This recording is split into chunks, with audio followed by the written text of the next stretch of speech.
국내선 비행기에 탑승한 한국 국적자가 공항에서 체포되는 사건이 또 발생했습니다.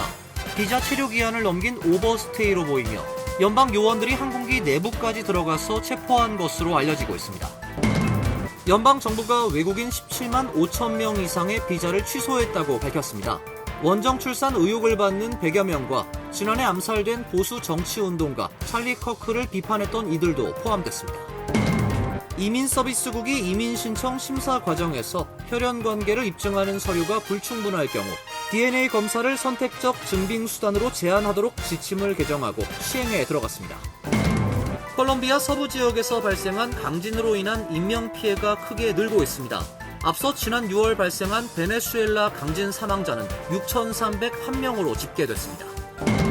트럼프 대통령이 자폐증을 낮추겠다며 아동들의 백신 접종을 축소하는 행정명령에 서명을 했습니다. 대통령은 백신 일부만 맞아도 건강하다고 주장을 했지만 의료계는 감염병 노출, 접종률 저하 등이 우려된다고 비판했습니다. 이상은 오늘의 주요 뉴스입니다.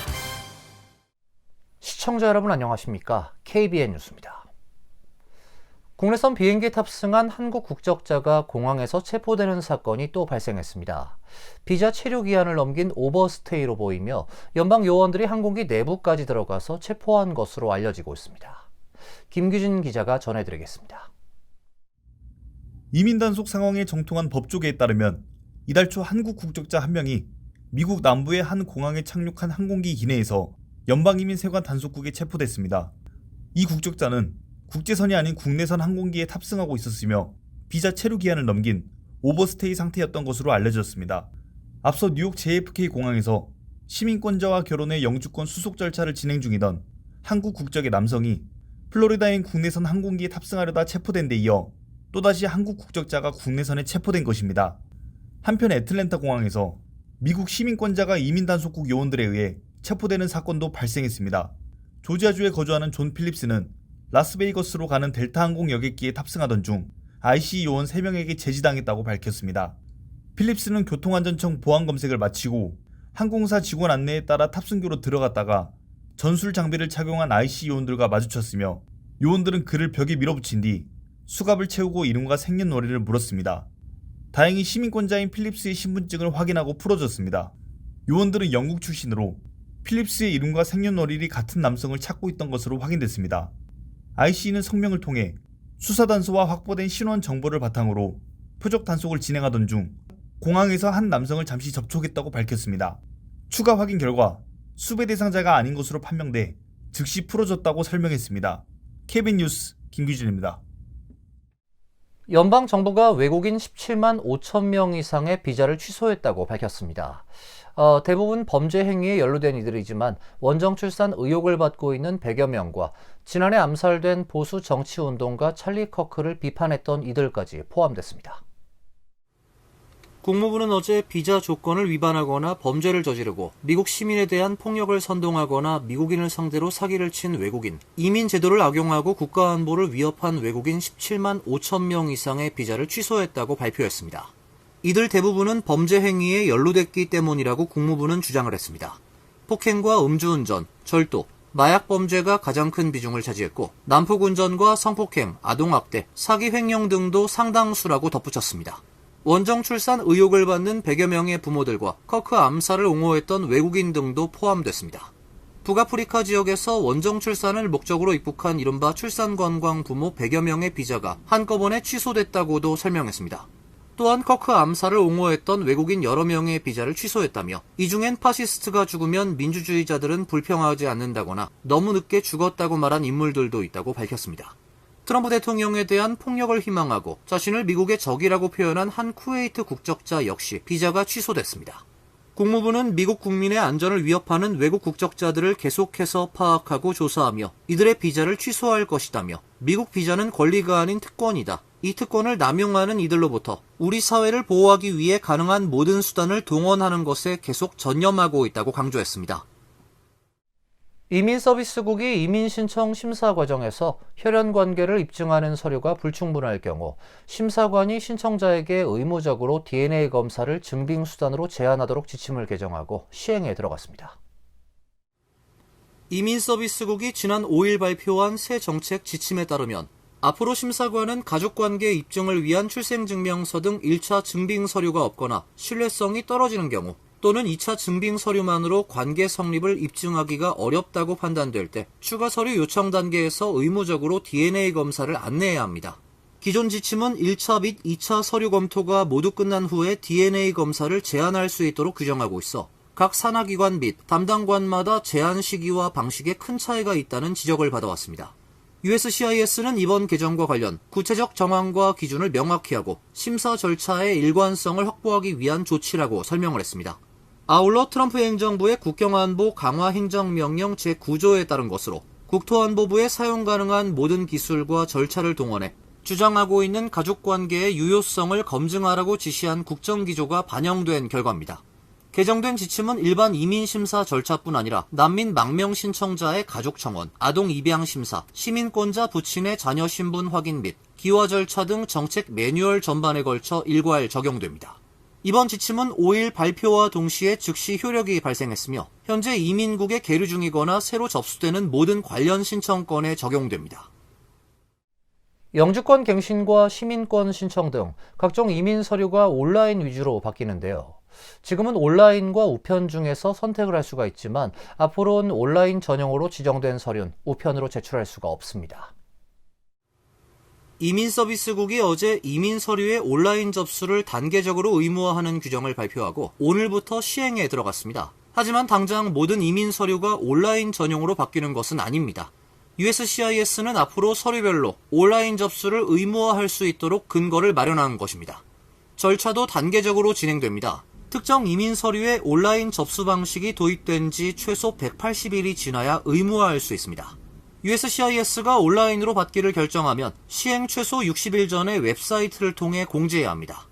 현재 영주권 갱신, 가족 초청, 영주권 신청, 노동허가, 망명, 시민권 신청 등 주요 이민 서류의 온라인 신청이 가능하지만 의무는 아닙니다. 2025 회계연도 전체 신청의 약 44%가 온라인으로 신청됐습니다. USCIS는 종이 서류 처리에 드는 비용과 인력을 줄이고 심사 효율성을 높이기 위한 조치라고 밝혔습니다. 전자화된 정보를 빠르게 검색 분석할 수 있어 이민 사기 적발과 신원 확인, 국가안보 심사에도 도움이 되고 있다는 설명입니다. 다만 온라인으로 신청하기 어려운 사정이 있으면 예외를 신청할 수 있습니다. USCIS는 오는 10월 13일까지 이번 규정에 대한 의견을 수렴합니다. 콜롬비아 서부 지역에서 발생한 강진으로 인한 인명피해가 크게 늘고 있습니다. 앞서 지난 6월 발생했던 베네수엘라 강진 사망자가 6,401명으로 집계됐습니다. 콜롬비아 수도협회는 이번 지진에 의한 사망자는 최소 164명, 부상은 최소 570명으로 집계됐다고 밝혔습니다.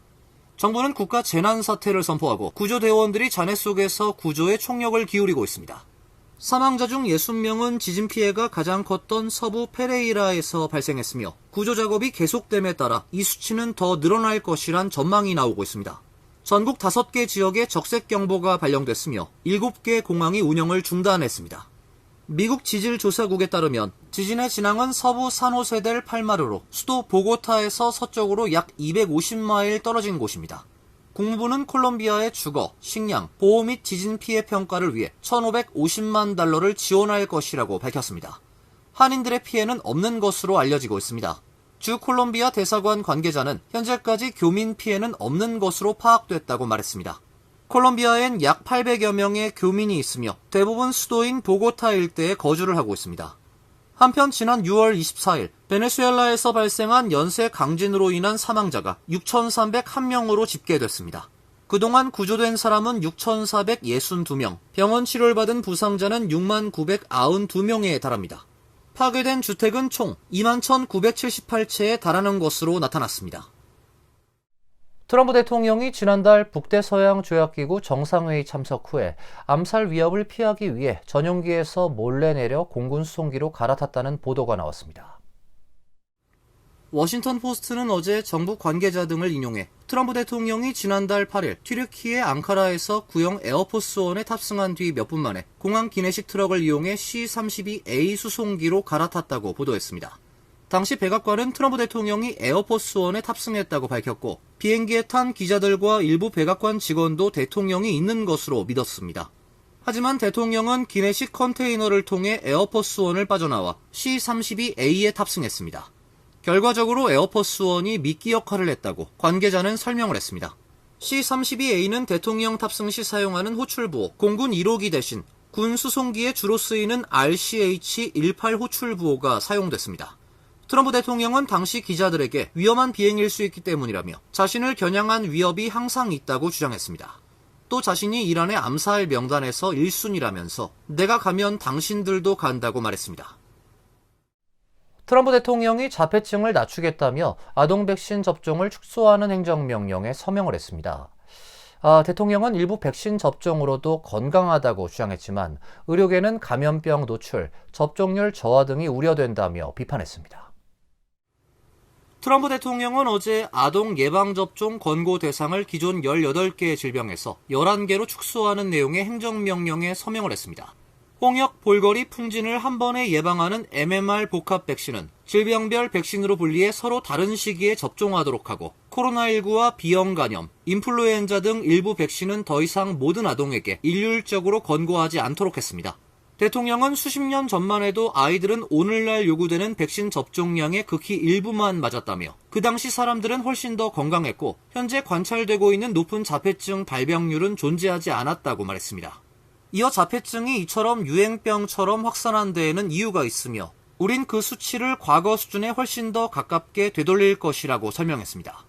트럼프 대통령은 생후 1년 차에는 백신을 모두 같은 날에 접종하는 대신 5번에 걸쳐 별도의 방문을 통해 접종을 해야 한다며 현재 여러분의 자녀의 몸에는 엄청난 양의 백신이 주입되는데 한 번 방문할 때 그 양의 20%만 투여하고 방문 사이에 시간을 둬 신체가 이를 감당하게 할 것이라 말했습니다. 의료계와 과학계에선 백신 접종 간격을 늘릴 경우 아동이 감염병에 노출되는 기간이 길어질 수 있다는 우려가 제기되고 있습니다. 또 백신 접종 권고 대상을 축소하면 예방 접종률이 떨어지고 그 결과 백신으로 예방할 수 있는 감염병이 다시 확산할 수 있다는 지적도 나오고 있습니다. 보잉 737 여객기가 이륙 직후 쇳대와 부딪히며 엔진에서 불꽃이 튀고 긴급 회항하는 사고가 발생했습니다. 다행히 항공기는 무사하게 착륙했는데요. 충돌한 새들의 잔해는 수거돼 충돌 예방을 위한 연구에 사용됩니다. CNN 방송에 따르면 어제 사우스캐롤라이나주 머틀비치에서 출발해 노스캐롤라이나주 샬럿으로 향하던 아메리칸 항공 1760편이 이륙 직후 쇳대와 충돌하는 사고가 발생했습니다. 당시 항공기에는 승객 181명이 타고 있었습니다. 전세계 항공기의 교신 기록을 스트리밍하는 라이브 ATC에 따르면 기장은 이륙 직후 관제탑에 메이데이를 외치며 엔진에 문제가 발생했다고 보고했습니다. 또 다른 조종사는 무전으로 왼쪽 엔진 쪽에서 새들이 충돌한 것 같다고 전했습니다. 여객기에 탑승한 승객이 촬영한 영상엔 비행기 엔진에서 불꽃이 뿜어져 나오는 장면이 담겼습니다. 사고 당시 지상에서 여러 차례 펑하는 큰 소리를 들었고 여객기 왼쪽 날개에서 주황색 섬광이 번쩍이는 것을 목격했다는 목격자도 있습니다. 여객기는 머틀비치로 방향을 돌렸고 안전하게 착륙했습니다. 활주로 여기저기서 새 잔해가 다수 발견됐습니다. 연방항공청에 따르면 지난해 미국에서 2만 4천 건 이상의 항공기와 야생동물 충돌 사고가 발생했습니다. 이어서 간추린 소식입니다. 미군이 오늘 미국의 대이란 해상 봉쇄를 뚫으려던 파나마 선적 선박에 발포를 했다고 월스트리트 저널이 당국자를 인용해 보도했습니다. 당국자는 오늘 새벽 해당 선박의 선원들이 이란 항구에 대한 해상 봉쇄를 집행 중이던 미군의 경고를 무시하자 미군 헬기가 선박의 방향타를 향해 발포를 했다고 말했습니다. 이로 인한 사상자는 아직 보고되지 않고 있습니다. 한편 블룸버그 통신은 미국과 이란 간 종전 협상을 중재해왔던 파키스탄의 카와자 아시프 국방부 장관이 모종의 합의에 근접했다고 밝힌 것으로 보도했습니다. 아시프 장관은 인터뷰에서 평화협정이나 합의에 유리한 방향으로 상황이 다시 전개되고 있다고 말했습니다. 버지니아주의 명문 윌리엄 앤 메리 대학교에 재직하던 한인 김모 교수는 대학 당국과 부총장을 상대로 연방장애인 재활법 위반 및 헌법상 적법 절차 위반 등을 주장하며 손해배상 소송을 제기했습니다.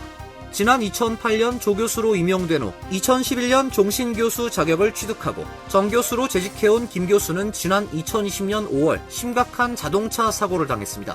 소장에 따르면 김 교수는 이후 전문의의 권고에 따라 원격 또는 온라인 강의, 일정 변경 최소화 등의 업무 편의를 대학 측에 요청을 했으나 대학 측은 2023년 복직 과정에서 편의 없이 업무에 복귀할 수 있다는 의료 확인을 요구했으며 이후에도 편의를 제공하지 않았다고 주장했습니다. 결국 대학 측은 올해 3월 19일 김 교수를 해임했습니다. 뉴욕주 법원은 어제 뉴욕시 주택 소유주들이 뉴욕시와 시 재무국을 상대로 제기한 비거주용 세컨드하우스 추가 과세 집행 중단 가처분 신청을 인용했습니다. 이번 판결에 따라 본안 소송의 심리가 진행되는 동안 뉴욕시는 세컨드하우스 추가 과세와 관련된 모든 행정 절차를 즉시 중단해야 합니다. 법적 공방은 뉴욕시가 약 95만 건에 달하는 주택 명단을 공개하고 17,000여 가구의 과세 예고 통지서를 발송하면서 시작됐습니다. 시 정부가 행정 편의를 위해 과세 대상을 명확히 가려내지 않은 채 실거주자들에게까지 비과세 대상임을 직접 입증하라며 입증 책임을 전가했다는 이유로 소유주들의 반발을 샀습니다. 뉴욕시는 법원 결정에 즉각 항소하겠다는 뜻을 밝혔습니다. 시민참여센터가 주최하는 2026 지역 정치인들과 함께하는 타운홀 미팅이 뉴욕과 뉴저지에서 연이어 개최됩니다. 뉴욕 타운홀 미팅은 오는 8월 27일 오후 6시부터 8시까지 시민참여센터 퀸즈 플러싱 오피스에서 진행됩니다. 이어 뉴저지 행사는 9월 3일 오후 6시부터 8시까지 팰리세이즈 팍 오피스에서 열립니다. 이번 타운홀 미팅에는 지역 주요 정치인들이 참석해 한인사회의 핵심 현안을 청취하고 정책 개선 방안을 모색하게 됩니다. 뉴욕 행사에는 존 리우 뉴욕주 상원의원, 론김 뉴욕주 하원의원, 샌드라 황 뉴욕시 의원 등이 참석을 하며 뉴저지 행사에는 버겐 카운티 의회의 스티븐 타넬, 트레이시 주어, 오웬 보스 의원이 참석해 한인 주민들과 직접 소통합니다. 환율과 증권 소식입니다.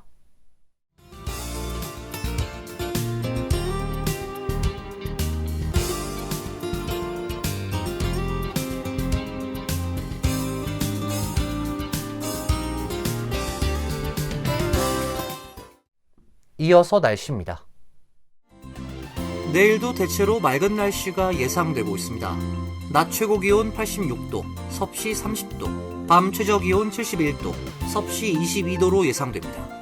목요일은 습도가 높은 가운데 한두 차례 소나기가 내리겠습니다. 금요일은 대체로 맑은 날씨가 예보되어 있습니다. 이상으로 KBN 뉴스를 마칩니다. KBN과 함께 즐거운 시간 되시길 바랍니다. 동부 최대 한인방송 KBN이 제작하는 KBN 뉴스는 웹사이트 mykbn.com 그리고 유튜브와 페이스북에서 다시 보실 수 있습니다. 좋아요, 구독, 알림 설정은 뉴스 제작에 큰 도움이 됩니다.